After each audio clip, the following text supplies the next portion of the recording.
أما بعد فأعوذ بالله من الشيطان الرجيم.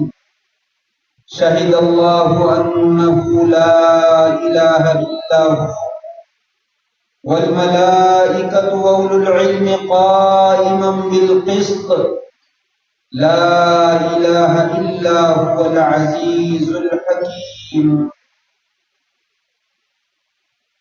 اللہ نے گواہی دی ہے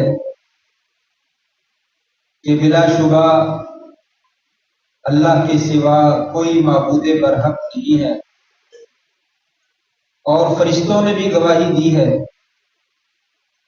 اور علم والے جو انصاف کے اوپر قائم رہنے والے ہیں انہوں نے بھی یہ گواہی دی ہے۔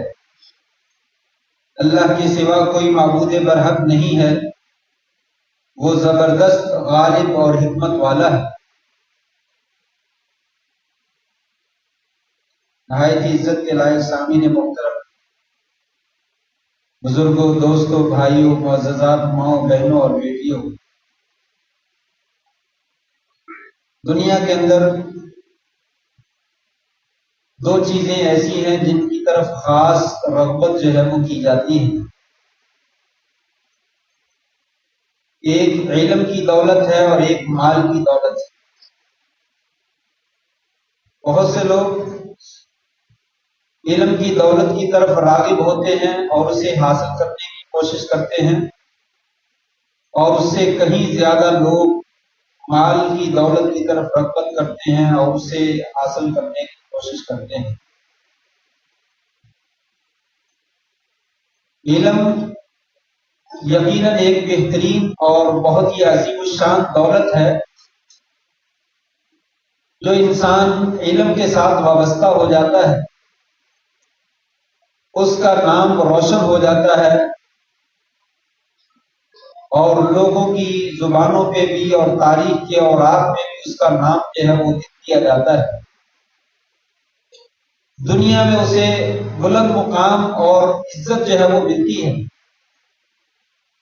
اور یہ ایسی عزت اور ایسی شان و شوکت مال والوں کو نہیں ملتی۔ مال والے وقتی طور پر مال کما کو لیتے ہیں، فیمس بھی بن جاتے ہیں، شہرت بھی حاصل کر لیتے ہیں، اپنی دنیا کی ضروریات کو پورا بھی کر لیتے ہیں، لیکن جو ہی انسان مرتا ہے، انسان کے مرنے کے ساتھ اس کا نام بھی اور اس کی دولت بھی مر جاتی ہے۔ اسے کوئی جاننے اور پہچاننے والا نہیں ہوتا۔ لیکن علم، اس کی دولت کو حاصل کرنے والا انسان جب تک وہ حاصل کرتا ہے تب بھی لوگوں میں اس کا مقام رہتا ہے۔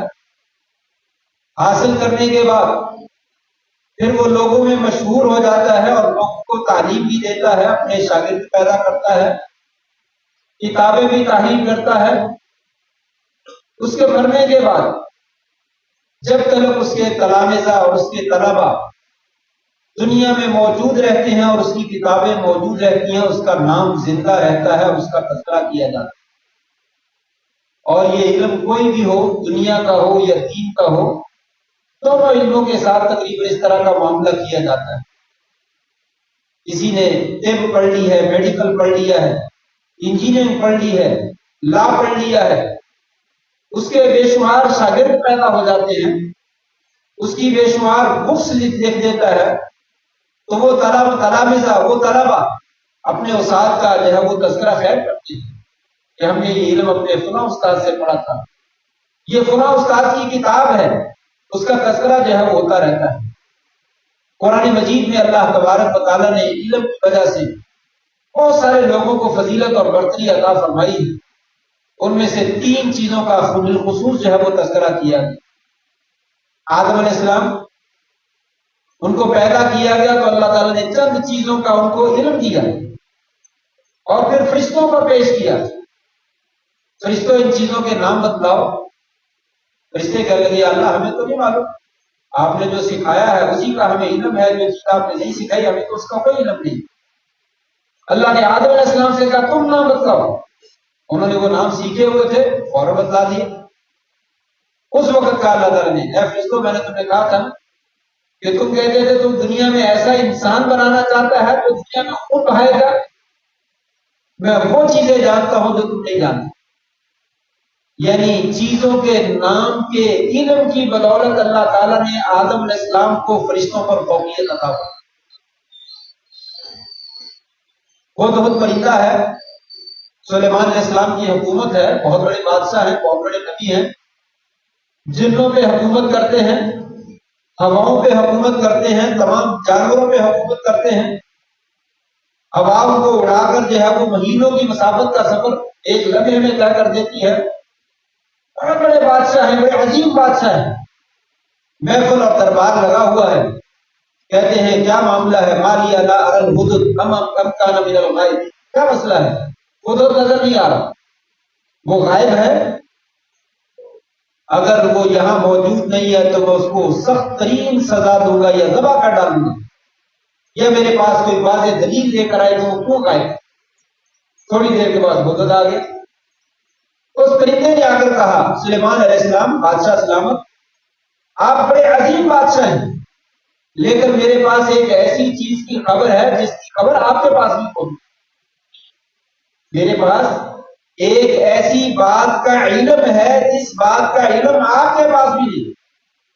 یہ وہ چیز ہے جس کی وجہ سے اللہ تعالیٰ نے اس پرندے کا نام جو ہے وہ قرآن مجید کے اندر ذکر ہے کہ میرے پاس ایک ایسی بات کا علم ہے جو سلیمان علیہ السلام پیغمبر اور بادشاہ جو ہے ان کے پاس بھی موجود۔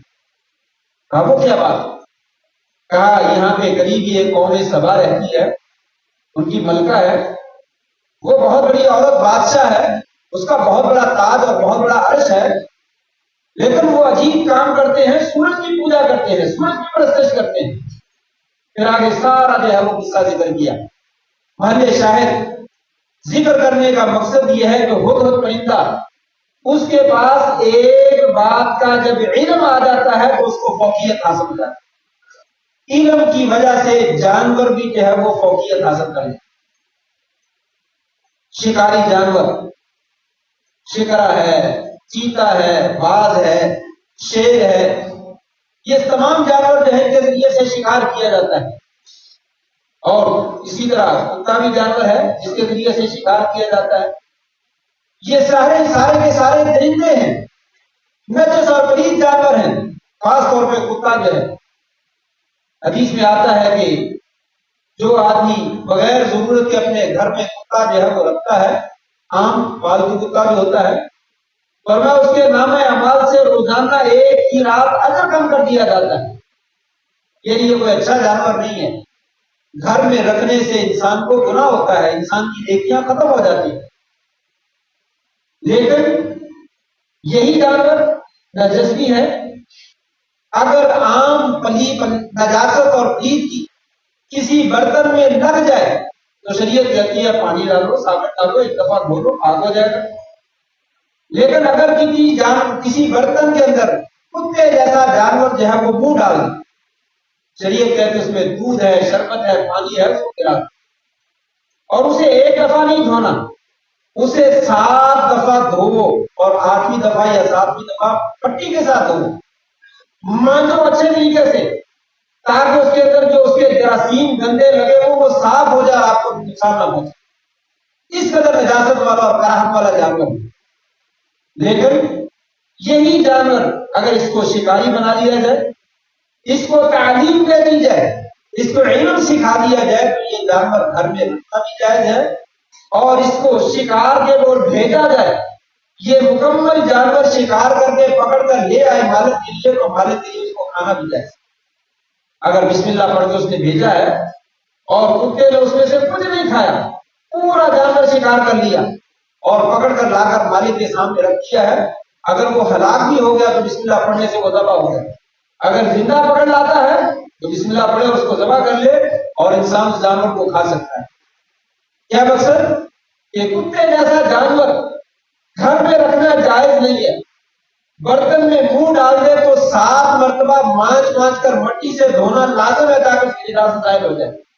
لیکن اگر اس کو تعلیم دے دی جائے، اس کو علم پڑھا دیا جائے، اس کو شکاری بنا دیا جائے، تو وہ جانور گھر میں رکھنا بھی جائز ہے اور اس کا شکار کیا ہوا جانور کھانا بھی جائز ہے۔ کیا مقصد؟ علم کی وجہ سے جانور بھی چیزوں کے اوپر جو ہے وہ ممتاز ہو جاتے ہیں، ان کو بھی ایک اہم مقام اور ایک اہم جو ہے وہ مرتبہ اور عظمت جو ہے وہ حاصل ہو جاتی ہے۔ تو انسان اگر علم حاصل کر لیتا ہے تو وہ کیوں نہیں عظمت حاصل کرتا، وہ کیوں نہیں مقام حاصل کرتا؟ اسی وجہ سے دنیا میں اکثر لوگ جو ہیں جن کے پاس پیسہ ہے، دولت ہے، وہ اپنے بچوں کو بزنس مین بھی بنانے کی کوشش کرتے ہیں اور اعلیٰ تعلیم دلوانے کی بھی کوشش کرتے ہیں۔ میں اس کو جو ہے وہ انجینئر پڑھانا چاہتا ہوں، میں اس کو میڈیکل پڑھانا چاہتا ہوں، میں اس کو لا پڑھانا چاہتا ہوں۔ الغرض مختلف طرز کی جو تعلیم ہے وہ بچوں کو دلوائی جاتی ہے اور اعلیٰ درجے کی تعلیم دلوانے کی کوشش کی جاتی ہے۔ اسی وجہ سے کہ تعلیم کی وجہ سے انسان کو بہت اونچا جو ہے وہ مقام حاصل ہے۔ اور جب ہم دین کی طرف آتے ہیں